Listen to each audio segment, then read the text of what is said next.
Hey there guys, so Star Wars The Clone Wars is finally over with the Siege of Mandalore arc, and honestly it was perfection. Everything from the lightsaber duel between Ahsoka and Maul to the animation to the music. I honestly think this is better than the last few films that we got. Now cast your minds back in 2008 when Clone Wars started and they released a movie to start things off, and I remember seeing this back in downtown Disney in Florida, and as a kid I thought this was awesome.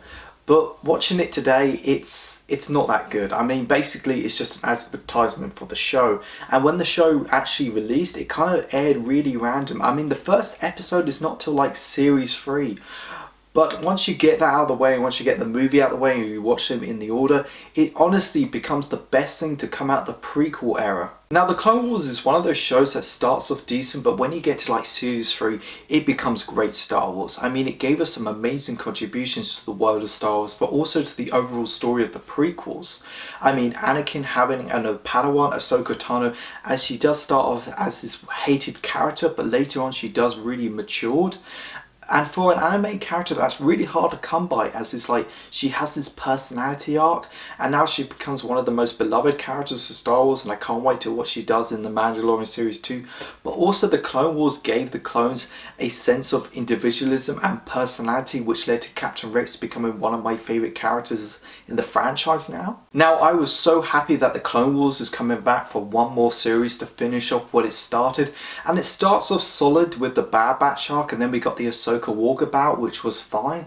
But the last four-parter, Siege of Mandalore, isn't just the best to come out of the Clone Wars, but I think it's one of the best TV finales. I would put it up there with Avatar: Last Airbender, Sozin's Comet, and Star Trek The Next Generation, all good things. Now compared to most Clone Wars, Siege of Mandalore didn't feel like a kid show. It took itself very seriously. It had similar beats to other Star Wars films like Empire Strikes Back or Rogue One, and I love how the episode really paves the way for Revenge of the Sith, and it starts off really fun, like Anakin showing off in front of Obi-Wan, stalling the enemy for a sneak attack. Now the music is onto a whole new level. Of course you got John Williams' music in this, but you also got Kevin Kiner's music for periods of time with no dialogue, and it really tells the emotions of the characters or what they're going through, and it's beautiful. And I think Kevin Kiner should do the music for the films now, since John Williams is kind of retired from the films of Star Wars. The animation itself really kicked it up a notch. I mean, of course it has evolved over the past 12 years, but they really saved their best till last. I mean, everything from the characters, the locations,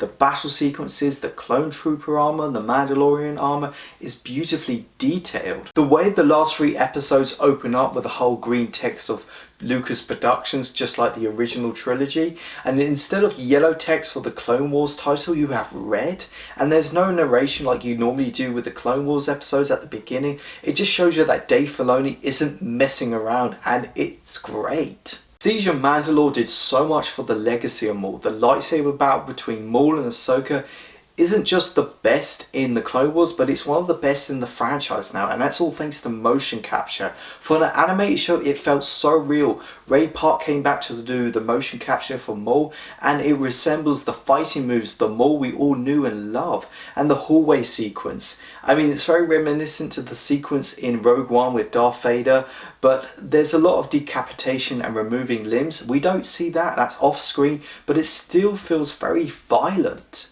Did a great job of withering in and out of Revenge of the Sith, and the clone troopers turning on Ahsoka is just heartbreaking. You can clearly tell Rex is trying so hard not to kill his friend, but later on they did remove the inhibitor chip, and it's great to see a clone's perspective who is not following Order 66, who is fighting back, and seeing Rex and Ahsoka trying to escape is just riveting. That punch to the gut moment is when the clone troopers are just shooting down on those 2 astromechs just for helping Rex and Ahsoka, and I wasn't expecting graves for the clone troopers. After what Ahsoka and Rex have gone through, they still treat them as their friends and their brothers, and it truly was a death to the Republic as well. The way the episode transitions from clone troopers being replaced by stormtroopers, and we see Darth Vader at the wreckage holding Ahsoka's lightsaber, knowing that everything he knew and loved is lost, and it's is heartbreaking, and that helmet in the snow really just says it all. So Siege of Mandalore is just some of the best of Star Wars I've seen in years. It's top tier prequel material. It's like a 10 out of 10,